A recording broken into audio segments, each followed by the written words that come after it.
Hello YouTube, welcome back to Precious Homeschool. Okay, today I'm going to be showing you what is in our history basket and the history curriculum that we are using for this year. But before I get started, I want to say two things. One, I'm recording this on the front camera of my phone.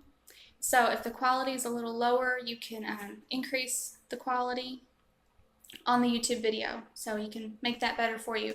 And second, if it looks like I'm looking down, it's because I'm looking at what I'm seeing and what you're seeing, me and the books, instead of looking up at the camera, because if I do this, then I can't see anything down here. So I'm sorry if that looks weird.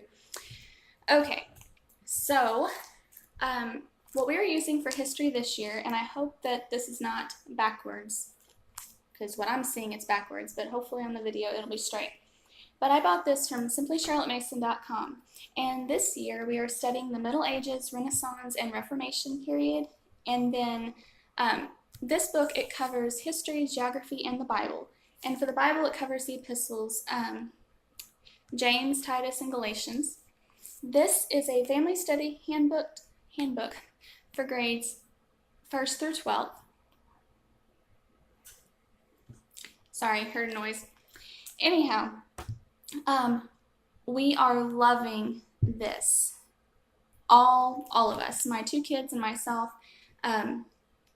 This is our 6th week of homeschool for this year, and we do this every single day.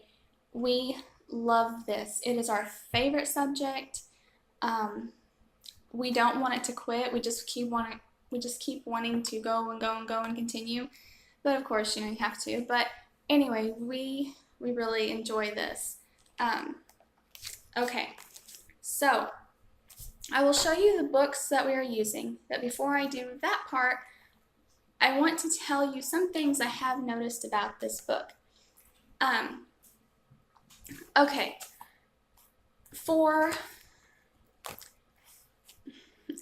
so for the books that you need to get, there are 15 books that you need, all right?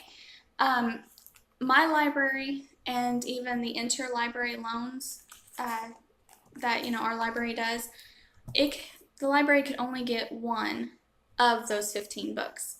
So 14 of the books I could not find anywhere.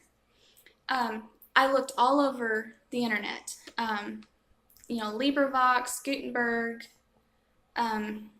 Archive, I don't even know. I spent days and days and days on so many different websites, typing in each name for all these books on each website, and I couldn't find any. Finally, I tried on archive.org and I couldn't find it, but I learned another part of archive.org, their metadata. If you search their metadata instead of books and titles like I did, because it makes sense, look for a title, but that didn't work. So if you just leave it as the default metadata and type those books in, they all popped up. I'm sorry, I keep hearing things in the back. But anyhow, so on archive.org, I ended up finding all of the books. Well, pretty much all of them. I think there was like 5 that I couldn't find, but most of them, they were all there. So that was good. But my husband told me just to go ahead and buy them. So I ended up buying all of them used, either through eBay or abebooks.com. So we ended up just getting them. He said one day they can delete the internet, so just buy them so we'll have good books on hand. So I went ahead and bought them, and it just cost me on average $3 a book. Let me go check that out.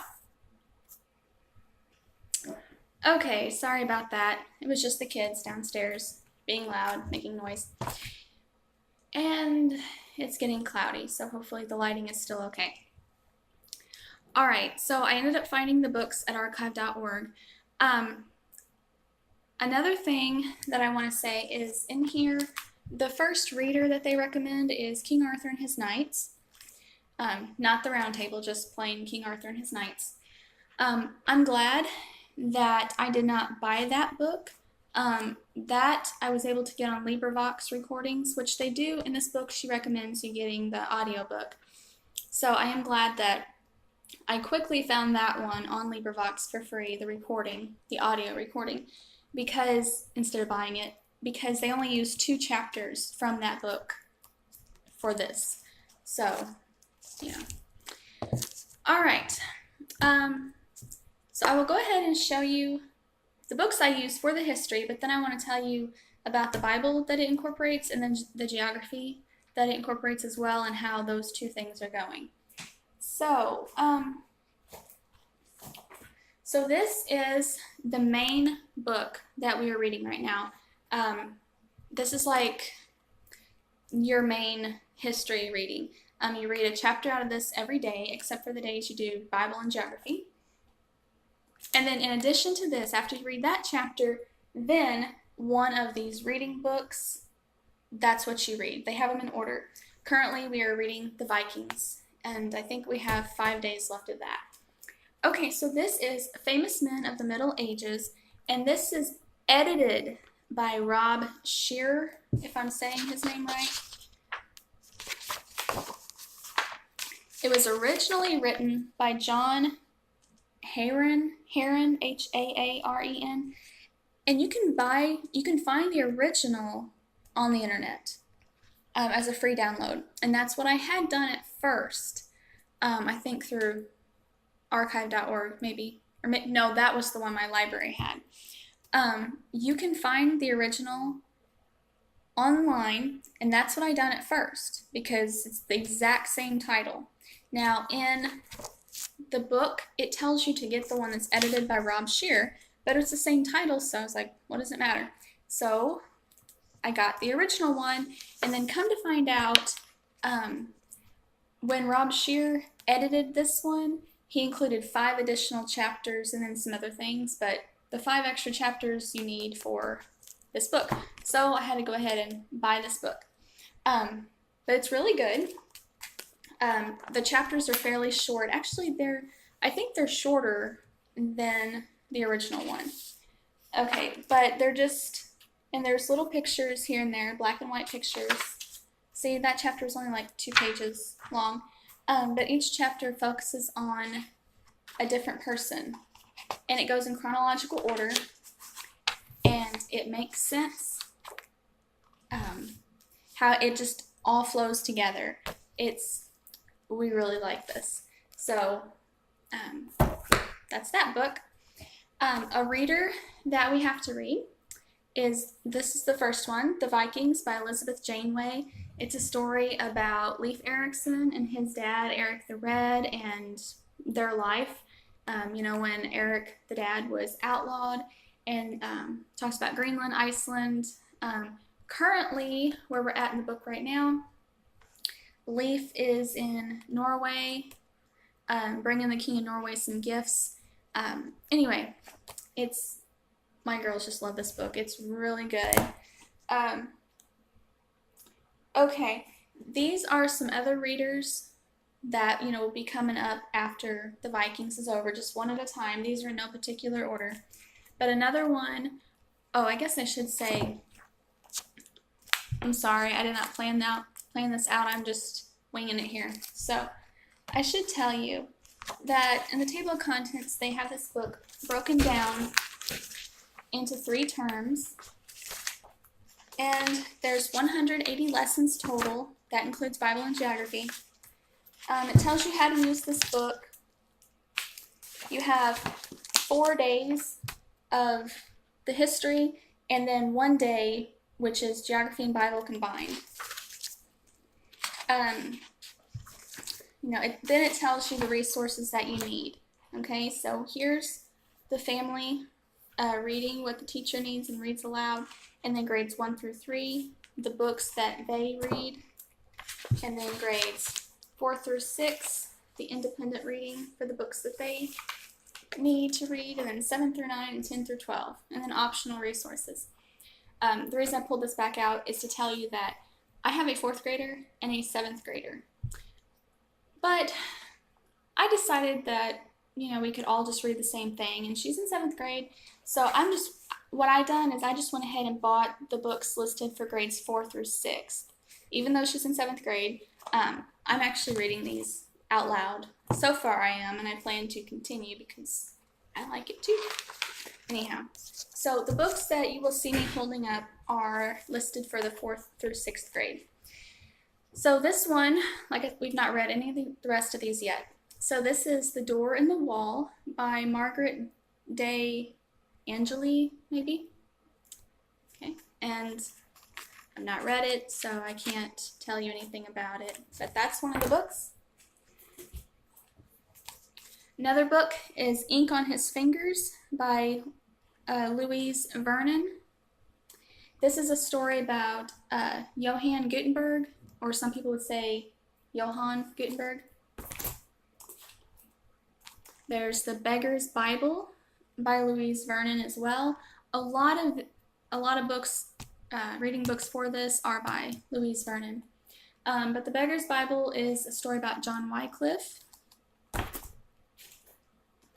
Thunderstorm in the Church by Louise Vernon. And this is I think it's Martin Luther. Yeah, this is a story about Martin Luther.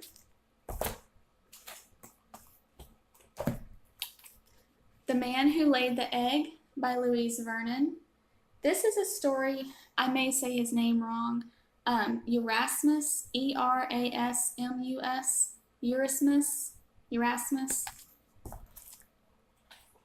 And the last one by Louise Vernon is The Bible Smuggler.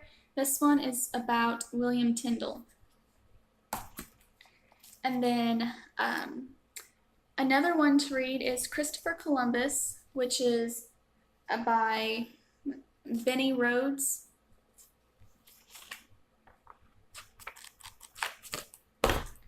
And then The World of Columbus and Sons by Genevieve Foster. This is a Beautiful Feet book, I believe.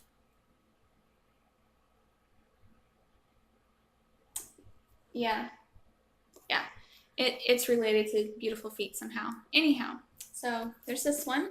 That's a pretty big book. And then there's Cathedral by David McCullough, or Macaulay, depending on how you pronounce it. Okay, so this one, it's black and white. The drawings are pretty good, pretty detailed. And we haven't read this one yet either, but it's just about cathedrals and how they're built and different purposes that different parts of them serve. The other one is Castle by David McCullough.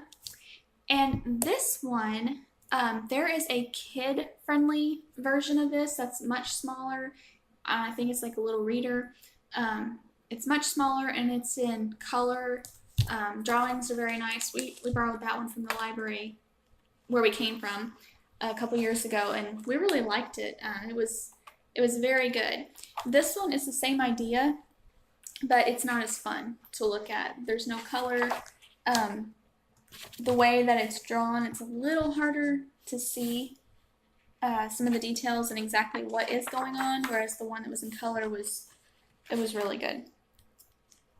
But anyhow, so this just talks about castles, how they were built, the purposes that different parts of them served, how they kept the enemies away, things like that. Okay, once we finish the first one I showed you, once we finish this one, Famous Men of the Middle Ages, then we will move on to Famous Men of the Renaissance and Reformation. And this is also this one might be by Rob Shear only. Let's see. Yeah, this one is by Rob Shear. Okay, but this one and the first one that I showed you, you can get them through Greenleaf Press, but I got them used on eBay or AbeBooks one. But anyhow, so this will be the second one that we do. And all those books I just showed you, they correspond with both of these, with this one and this one. And I hope this video isn't too crazy. I've never watched myself and done this at the same time, so it's kind of messing with me. Anyhow, Okay, so also in the basket, they have a couple Bibles. And these are just Bibles. I bought them a year ago just to keep around the house, you know, in their rooms for a little study. I bought these at Christian book distributors, I think. So there's that.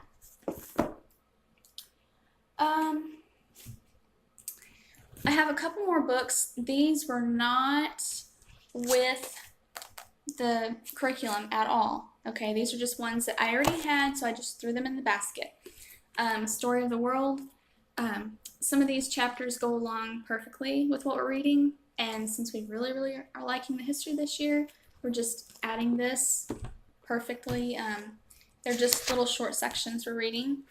And this one, Prayers That Changed History, I did a review on this, so if you're interested, you can look for it.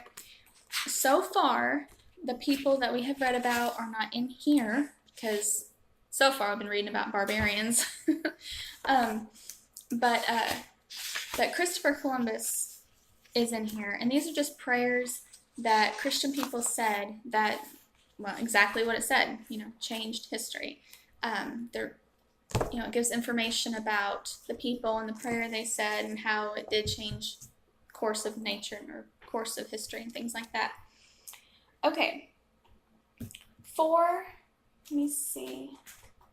Okay, for the geography part of this, you need maps. Just let me get an example here.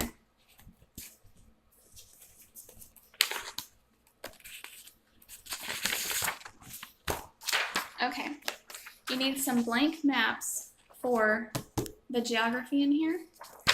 And they said you can get them anywhere, but this was one that they recommend getting. Uncle Josh's Outline Map Collection. It's a CD you put in your computer, and you can print off these maps. You can print them off outlined like this, to where each little country is outlined, or there's no outlining at all. It's just a big open, shaped place. And anyhow, I prefer the outline ones. You can get them for continents and the United States as well, and there's several other things on here too. There's relief maps, I don't know, just a bunch of different stuff. But anyhow, I like this. It was the cheapest I could find it used on eBay. The absolute cheapest I could find it was $22, I think, is what I ended up paying for it. But I think it's $25, $28 new at Rainbow Resource maybe. Maybe I did get it new on eBay, but it was like $22. Anyhow, so that is the maps for the geography, and as far as the geography book goes, it's this one. And it is Around the World in 100 Years by Jean Fritz. I actually borrowed this from the library a few years ago. No, not this one. I bought this one. But, and I thought it was pretty neat, but I had to return it. So whenever I saw that it was necessary for the curriculum, and I knew I could buy it, I was excited. So I have this book, and it's pretty short. Each chapter, it goes in chronological order. From the very first chapter is about like maps, how exploring happens without maps, exactly like we have today, and before the explorers, what people thought the ocean was really like, different little gods and sea monsters and boiling water and, just off the wall stuff. But we like it. It's a good little book. We like it. So that is actually our geography curriculum, I guess you could say. And then you just do the map. And I have a video on YouTube about, I forget what it's titled, but it says something about geography. I don't know if it's Charlotte Mason geography, but just, if you're interested in the video, I explain how we do the Charlotte Mason style geography. And that was what we done last year. but we are going back to doing it that way again because I will tell you. So last year, the way we done geography, and you can watch that video, I'm not going to tell you exactly how because it's pretty simple, but we took a blank map every single day of one continent that we were studying, and last year we were doing North America. And, you know, I guess I can't really explain it without explaining it. And they would just fill in everything that they already knew, and then I would give them a map, and they would add 2 new countries. And then the next day, they would fill in everything that they knew, including those 2 from yesterday, if they remembered them. If they didn't, I would give them yesterday's map to fill in anything they missed, and then I would give them a map, filled out map, and they would pick 2 new countries to add, and they just kept doing that every day. Out of 5 days in a week, we may have done it for 3 or 4 days, but we done it really pretty often, and they really enjoyed that. They did. They liked it. They retained so much more. I thought they, progressed pretty quickly. That's what I done. This book says to do geography once a week. And they say just give them a blank map once a week and have them fill out what they know and then have them pick out 2 new countries and add. And that's it for that week until next week. So like I said in the beginning of the video, this is our 6th week of homeschool for this year. And so for 5 weeks, we have done it this way. And they have not liked it. They've kind of been dreading it. And whenever I say, okay, it's time for geography, they're like, And so I've asked them, why, what the deal is. And they both say that they don't like it because they cannot remember what they had last week. And I think that's understandable. And so we are going back into what we knew worked from the previous year. We are doing this every day. So we're just going to do that every day or several times a week anyhow. So that is the geography part of it. And I just keep a map in the basket also for that purpose. All right. Another thing I did want to mention about history is that they have timelines. They have timelines here. And you may have seen these in our 3-ring binder before, but this is something I made. We just have it divided into ancient world, Middle Ages, Age of Discovery, and then present era. So anytime we're learning about new people, they just take these timeline figures, and this is our 3rd year using the timeline, and it's the same pages. These were in a 3-ring binder, but I took it to Staples, so you can see where the 3 hole punches were there. But I just took it to Staples, and I had them go ahead and spiral bind it because I like that better.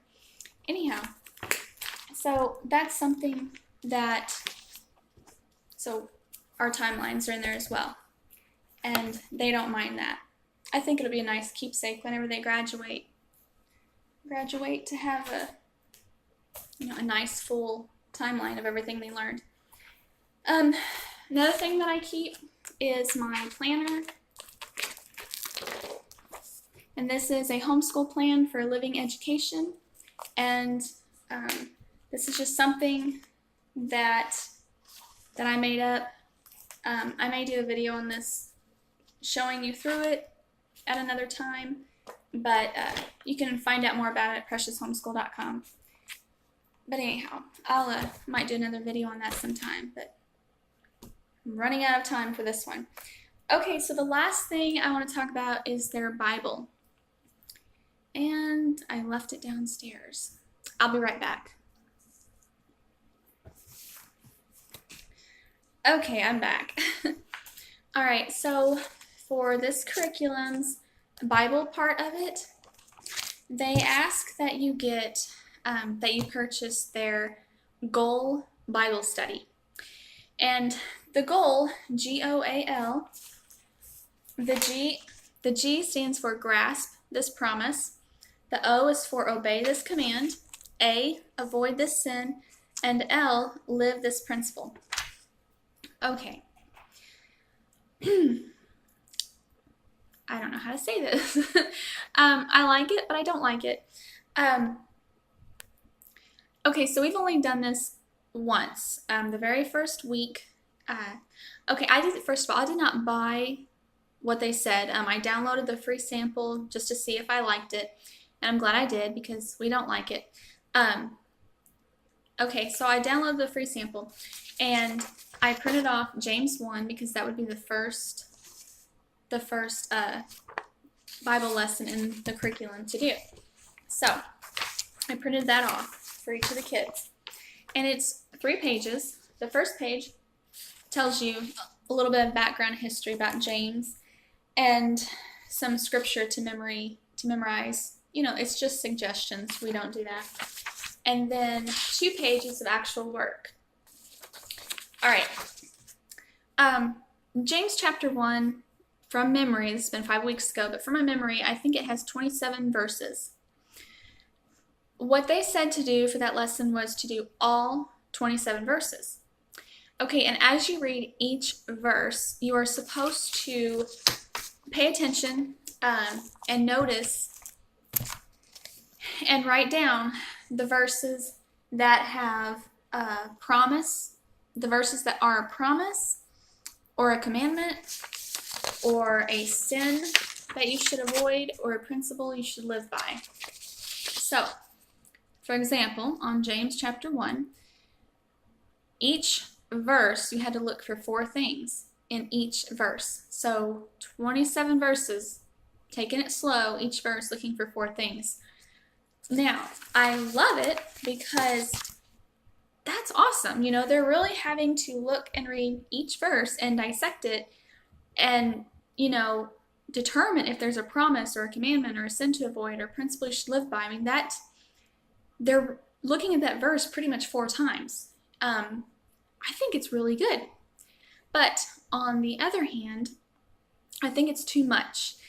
I mean, even if, you know, like I said, there's 27 verses. Even if I only had them do 5 verses, I think it's too much, especially for the younger grades. And I looked in the book and it didn't say anything about a grade level, like only 7th through 12th do this. It sounded like it was for 1st through 12th grade. Anyhow, so for the younger grades, I thought it was too much.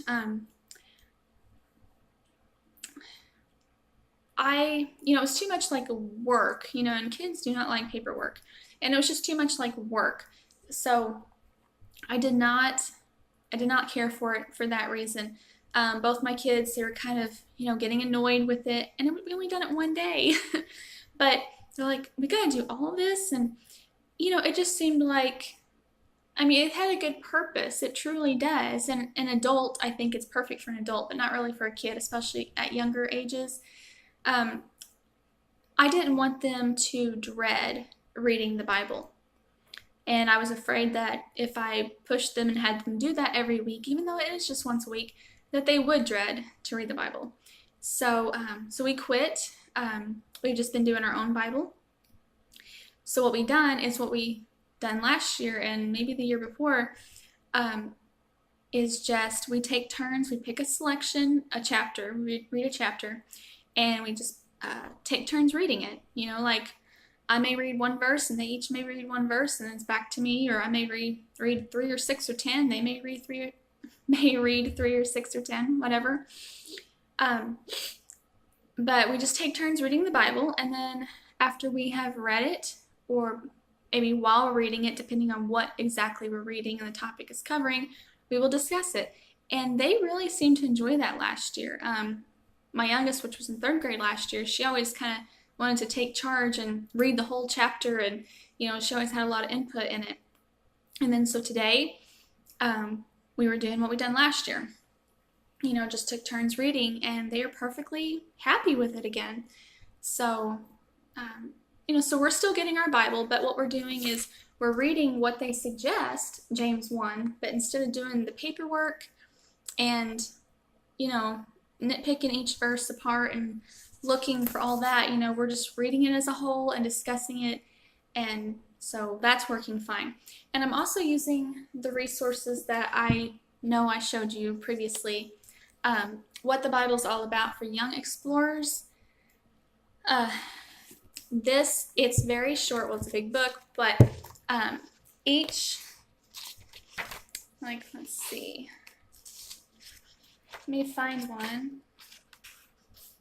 Okay, here's, Amos, which short, but it just kind of goes through in cartoon drawing.